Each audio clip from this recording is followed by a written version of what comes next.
আসসালামু আলাইকুম। আমি লুবনা। সবাই কেমন আছেন? আলহামদুলিল্লাহ আমিও ভালো আছি। আজ আপনাদের জন্য আমি ২টি রেসিপি নিয়ে আসছি। পোলাও আর লাল ঝোলের পাতলা ঝোলের মুরগির মাংস।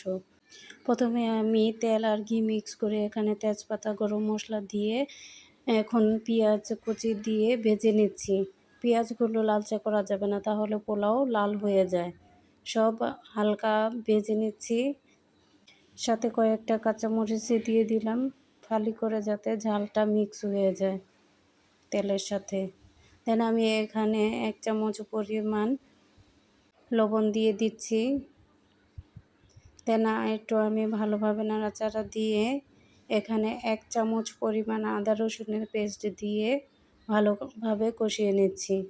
আদা রসুনটা তেলের মধ্যে ভেজে নিচ্ছি, কাঁচা গন্ধটা যাতে না থাকে।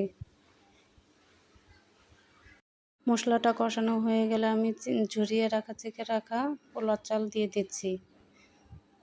মেহেদি প্রায়ই পোলাও খেতে চায়, ও পোলাওটা খুব পছন্দ করে, ওরা দুজনই খুব পছন্দ করে, তাই প্রায় আমার পোলাও রান্না করতে হয়। এরপরে আমি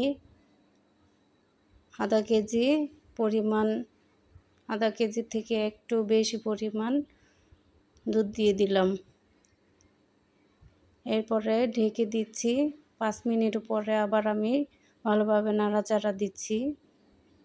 এই পোলা চালের পানির পরিমাণটা কেজিতে 1.5 কেজি। আমার মা সবসময় বলতো 1.5 কে 1.5 সের। এভাবে আমি সবসময় পোলাও রান্না করে পোলাওটা ঝরঝরা হয়।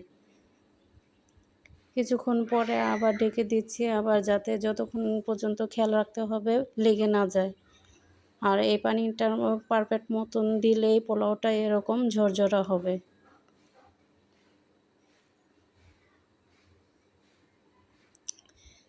এই তো মাশাআল্লাহ আমার ঝরঝরা পোলাও, সাদা পোলাও রেডি।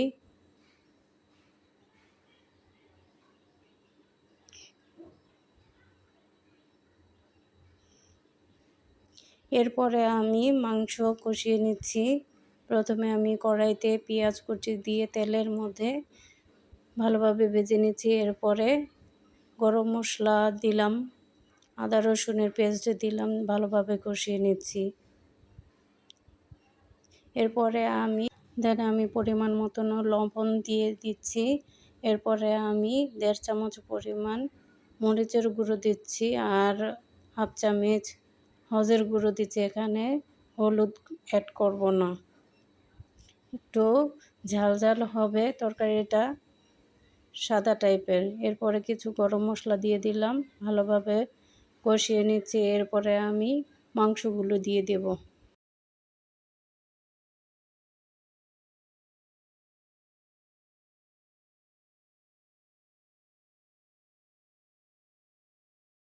মাংসগুলো ভালোভাবে কষানো হয়ে গেলে আমি এখানে 2 কাপ পরিমাণ দুধ দিয়ে দিচ্ছি।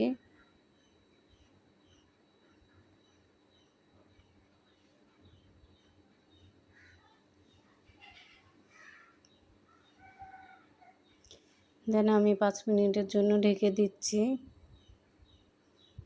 এই তো তৈরি হয়ে গেল আমার লাল ঝোলের মাংস। কেমন হয়েছে জানাবেন। সবাই ভালো থাকবেন। আল্লাহ হাফেজ।